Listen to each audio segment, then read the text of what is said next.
What if I told you that every day there are thousands of very skilled people that instead of watching TV or playing video games, in their free time they work. They work on projects that are not theirs, without even being paid, or without having managers telling them what to do. And maybe not even knowing in real life who they are working with. And they do this because they love what they're doing. You might think I'm crazy, but there are places like this in the world. Open source communities. I'm Stefano, one of the founders of Jolla, and I was lucky enough to witness one of these communities firsthand, and to found a company that, thanks to one of those communities, managed to do something that many thought was impossible: create a mobile operating system. But how did I get there?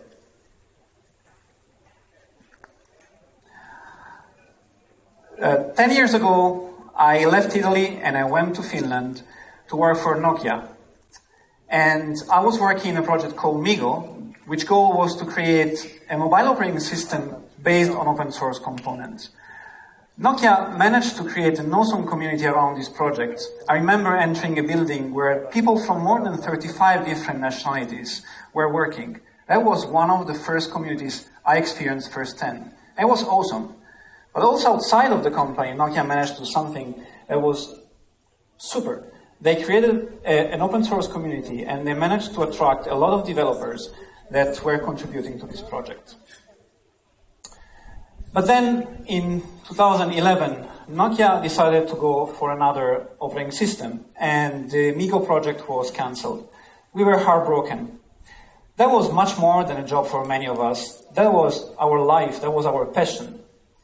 So we were very sad hearing the news, and we went back to our desks, and we started thinking what to do with our lives. It was then that we realized that most of the work that we had done was open source in the public domain. And we knew all the guys that built it. And most of these guys would have been out of a job very soon. So we decided to create Jolla to continue what we were doing inside Nokia.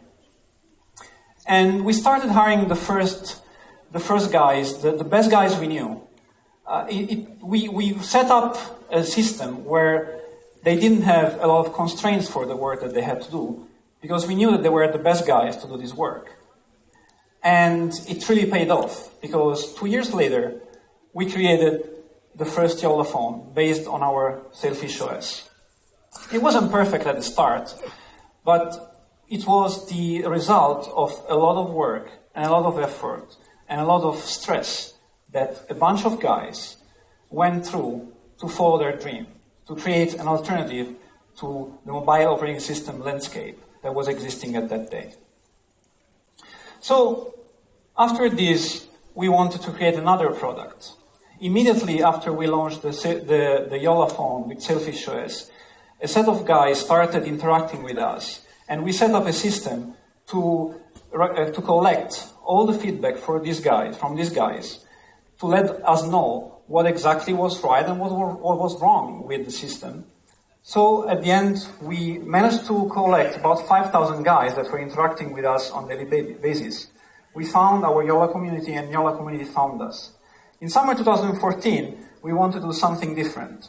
We wanted to create a new product, and we didn't really know if it was the right thing to do, but we wanted to involve the community from the very start of the project. So we opened up an Indiegogo campaign, a crowdfunding campaign. We set for ourselves a goal of $380,000, and in 2 days from the beginning of the campaign, we collected $1 million.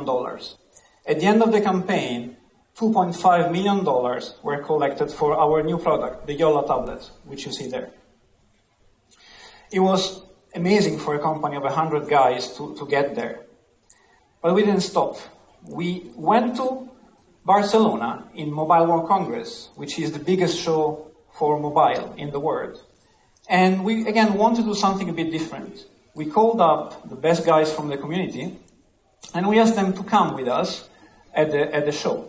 I remember getting the first version of the tablet with the first version of the software that I was seeing ever, and taking this tablet and giving this to somebody that I didn't know, a community guy, which came there with us. And we asked them to demo the tablets on the stand. And I think they really did a good job, because at the end of the show, we won the Best Tablet of the Show award, which again, for a company of 100 guys, playing with big guys in this big pond, it's just incredible. So this was the very short story of Jolla and Sailfish OS, but I also wanted to tell you some of the learnings that I had during these 4 years of my life being an entrepreneur and creating Jolla. First of all, I learned that without the community, Jolla wouldn't have been possible. We couldn't have done what we have done in just 100 guys.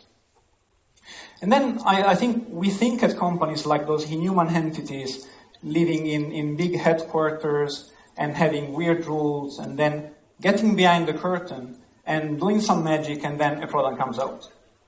But if we really look behind these curtains, companies are made of people. With all their good, their bad, their flaws, their genius. And then the market, on the other hand, is made of people too, with all their needs, their wants. So if we manage to look behind this curtain, we see a set of people on one side and a set of people on another side, one doing stuff for others. But in this digital age, this boundary between companies and communities is blurring. When we have crowdfunding, crowdsourcing, social media, peer-to-peer, open source, sharing economy, the consumers are not anymore a passive actor in this game.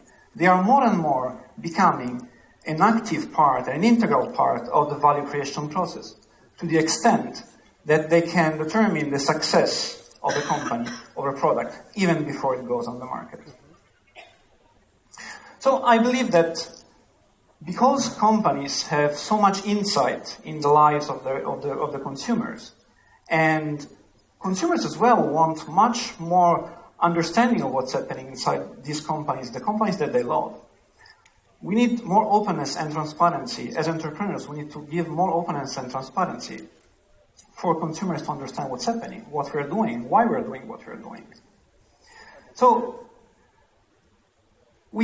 I think we have to create more communities.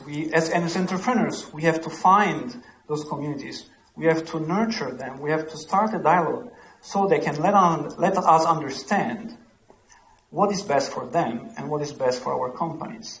So that at the end of the day, we don't increase just the bottom line of this or that company, but increase the overall wealth of the whole world, companies and consumers included. So since I spoke a lot about people, these are the people that are behind Jolla. These are the people that taught me all what I told you today. And I think that we have to rediscover as entrepreneurs the human aspect of business, because so we can become more human ourselves and create a better world. I want to thank all the guys behind Jolla, the Jolla community, to make all of this possible. Thanks a lot.